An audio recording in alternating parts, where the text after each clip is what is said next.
Waalaikumsalam warahmatullahi wabarakatuh. Ya, apa kabar semuanya? Baik, Bu. Kita berjumpa lagi ya kan?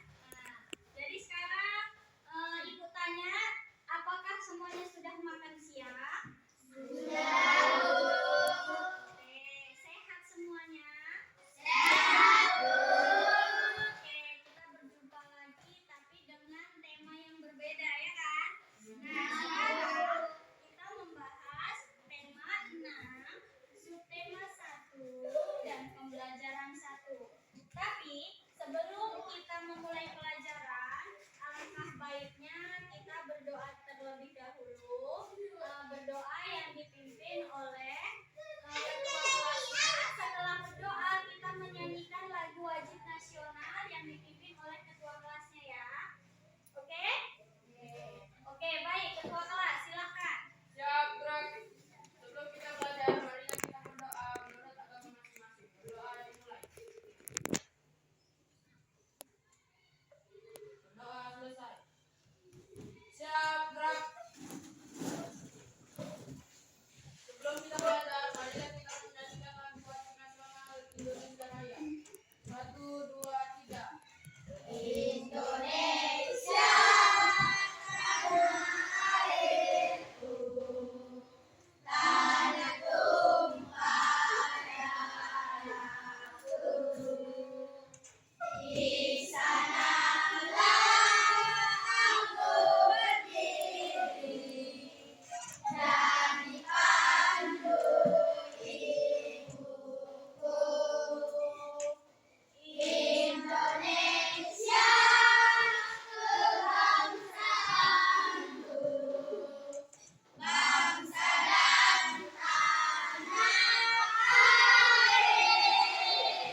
yaitu sebagai proses fotosintesis.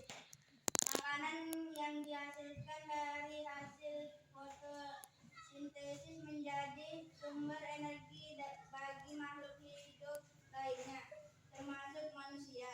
Oke, lanjut. Ini baca. Energi panas matahari dapat menerangi bumi sehingga udara di bumi menjadi hangat. Dalam kehidupan sehari-hari, energi panas matahari dimanfaatkan dalam berbagai kegiatan manusia.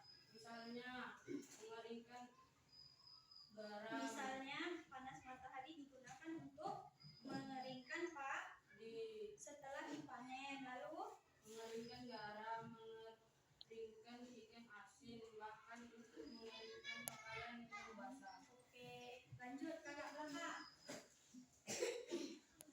Kamu, kakak. Cobalah kamu gosokkan kedua tanganmu selama 1 menit. Apakah yang kamu rasakan? Sekarang ambillah sebuah mistar plastik, kemudian gosokkanlah pada kain yang kering selama 2 menit. Lalu tempellah permukaan mistar plastik itu. Apa yang kamu rasakan? Setelah kamu melakukan 2 kegiatan tersebut, apa kamu merasakan panas? Energi panas dapat dihasilkan ketika terjadi gesekan antara 2 benda. Pada kegiatan di atas, gesekan antara kedua telapak tanganmu dan gesekan antara mistar dan kain dapat menimbulkan energi panas. Oke, lanjut kakak. Sampingnya. Selain matahari dan gesekan antara 2 benda, energi panas juga dapat diperoleh dari api. Pada zaman dahulu, orang mendapatkan api dengan cara menggosokkan 2 buah batu yang kering sampai keluar percikan api. Selain itu, nenek moyang kita dahulu menggunakan kayu kering, lalu digosok-gosokkan dengan tanah yang kering sampai keluar api. Ternyata gesekan 2 benda antara 2 batu kering dan gesekan antara 2 kayu kering dapat menghasilkan energi panas berupa api.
energi